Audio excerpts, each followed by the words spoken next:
Bismillahirrahmanirrahim.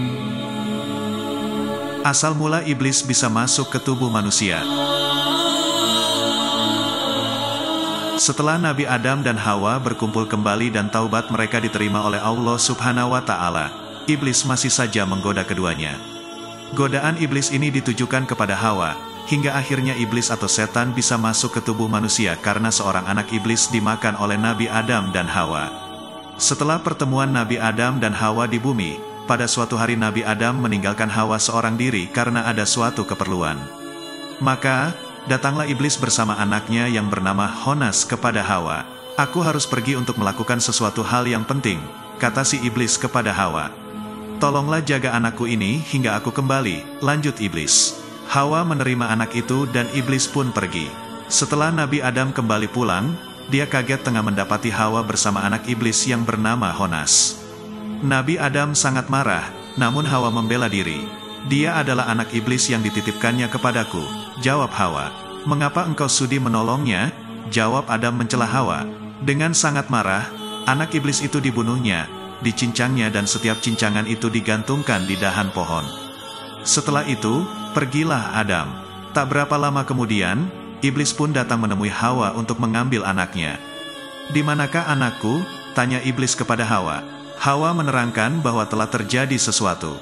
"Adam telah mencincang-cincang tubuh anakmu dan setiap potongan anakmu digantungkannya pada dahan pohon," jelas Hawa kepada iblis.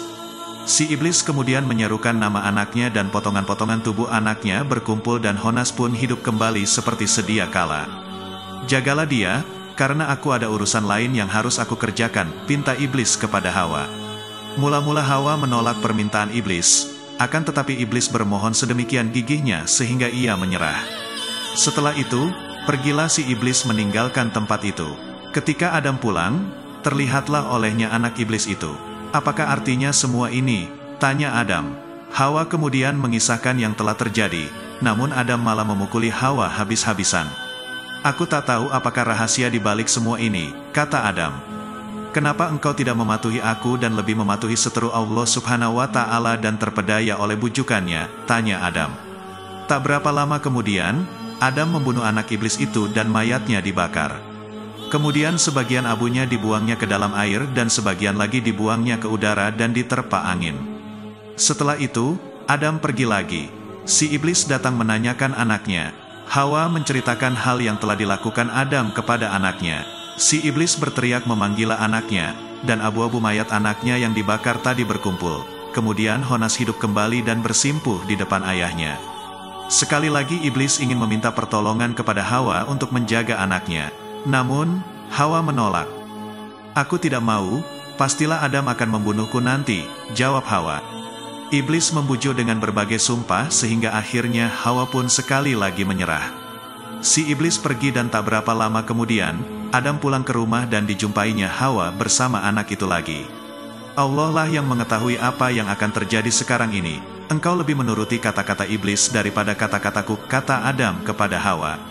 Honas disembelihnya dan dimasak. Separuh dari tubuh Honas dimakan Adam sendiri dan sebagian lainnya diberikan kepada Hawa untuk dimakan sampai habis. Riwayat lain mengatakan bahwa iblis masih mampu menghidupkan anaknya kembali setelah langkah terakhir Adam ini. Wallahu alam. Tak berapa lama kemudian, iblis datang menanyakan anaknya dan Hawa menceritakan apa yang sedang terjadi. "Anakmu dimasak oleh Adam, separuh tubuhnya aku makan dan separuhnya lagi dimakan oleh Adam," kata Hawa kepada iblis.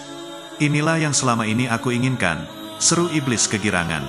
"Aku ingin menyusup ke dalam tubuh Adam. Kini setelah dadanya menjadi tempat kediamanku, tercapailah sudah keinginanku itu," seru iblis lagi sambil bersorak-sorai.